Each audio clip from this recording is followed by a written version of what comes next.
It looks like some of the code names and information has leaked about Microsoft's next piece of hardware or next Xbox. And this is good news for people who are expecting Microsoft to continue to compete with Sony, as we did have a recent leak as well that was talking about the PlayStation 5 Pro or whatever. Now, whether or not that's a real thing, that remains to be seen. I think that I don't even know how well the PS4 Pro or Xbox One X did in terms of sales and units and things like that.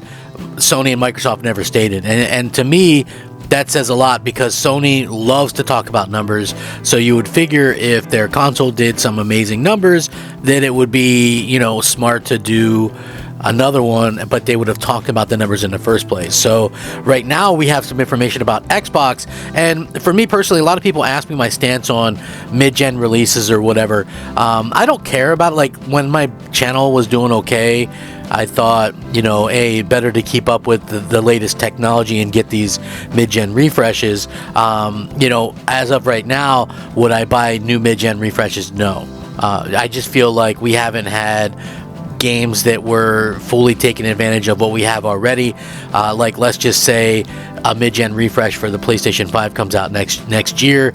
So basically, they're saying by the time there's no cross-gen games, they're going to sell you another next-gen console, and this will finally be the one that takes, next-gen into next-gen. Like, that's kind of a slap in the face to me.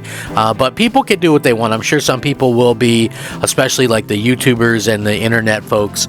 Those are the ones that, buy everything or whatever, and I can see that happening. But I still think the majority of people that own, a PlayStation 5 this generation or an Xbox are going to own the ones that are already out there in the wild. But let's go ahead and get started. What's up, everybody? I'm Crap Gamer. This is Crap Gamer Reviews, back with another video. Thank you guys so much for checking it out. I appreciate it. I really do appreciate everybody and checking out my videos. Please leave a like on the videos as well, as I hope that this is something that everybody can start doing for me. I would just appreciate that. I'm looking to get 100 likes on all the videos that I do. Would be pretty cool. Now, I wanted to talk about this because this comes from Game Rant, which I'm going to link in the description. You can check it out. Microsoft inadvertently confirms that its PS6 rival, Xbox Series X and S successor, is already in works and has a codename. Xbox's next-gen console, meant to succeed the Xbox Series X and S, is already in the works and has a codename. According to this, a review of newly surfaced regulatory filings has revealed. The document confirming that a PS6 rival is already in the pipeline stems from Microsoft's ongoing trial with the FTC, who sued to block its proposed acquisition of Activision Blizzard on antitrust grounds in December of 2022. Now, as arguably the biggest private opponent of the deal, Sony got heavily involved in the FTC lawsuit that is currently in a discovery phase pending trial.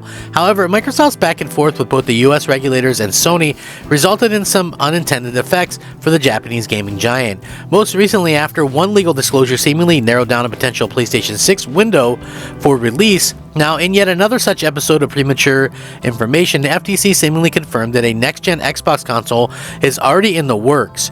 Namely, a March 14th motion signed by a complaint counsel seeks to compel Microsoft to produce documentation pertaining to its 10th generation gaming system, even mentioning it by its code name. Now, while the provisional moniker was redacted from the copy of the filing that made its way to public docket, the internal name appears to contain around 15 characters.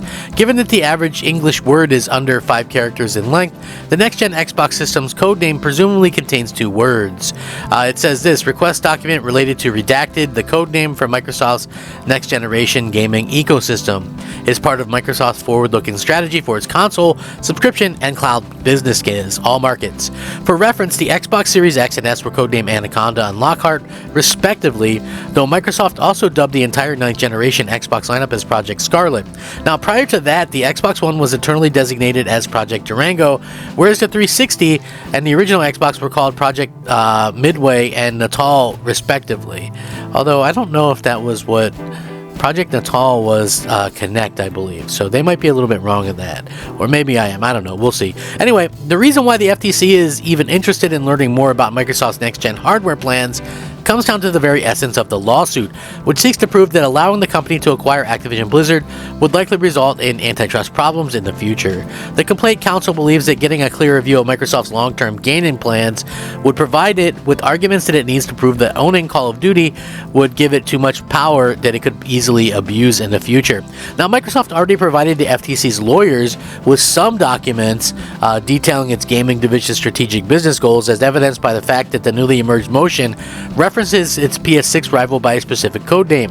However, the filing counsel isn't satisfied with the scope of the provided documentation and is now trying to compel Microsoft to be more transparent in its disclosures prior to the trial.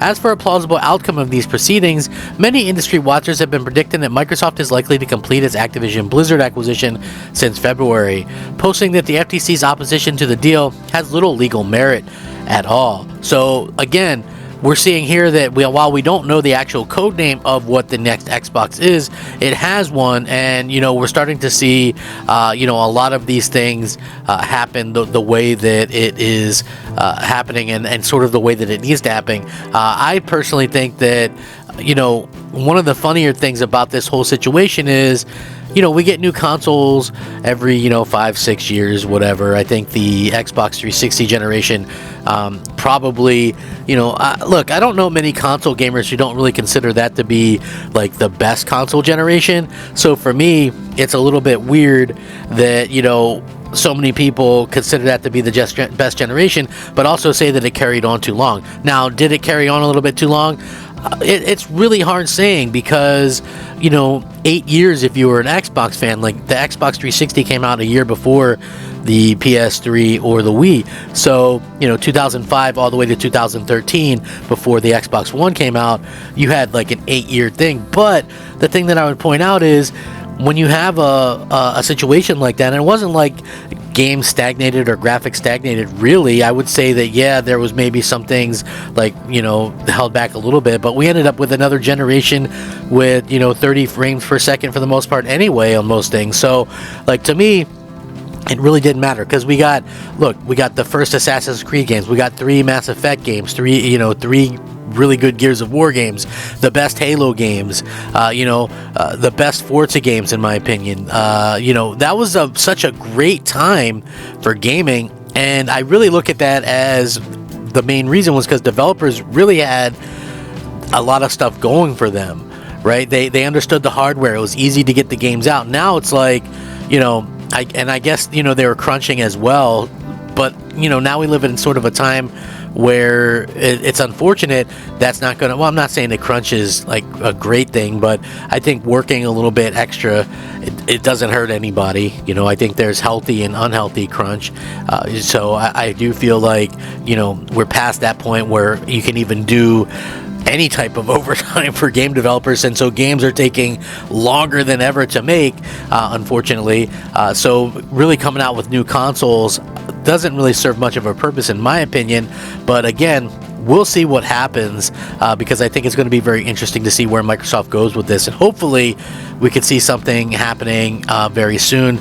But what are your guys' hopes for the future? Do you want them to come out with a mid-gen refresh? I feel like that just opens up a whole new set of problems. One of those problems being it's already hard to find some of these games systems, and then you're just going to put yourself in a problem where it's going to be hard to find them all over again. I don't know. Doesn't make much sense to me, but what the hell do I know? I'm just some fat guy on YouTube. So we'll see what happens.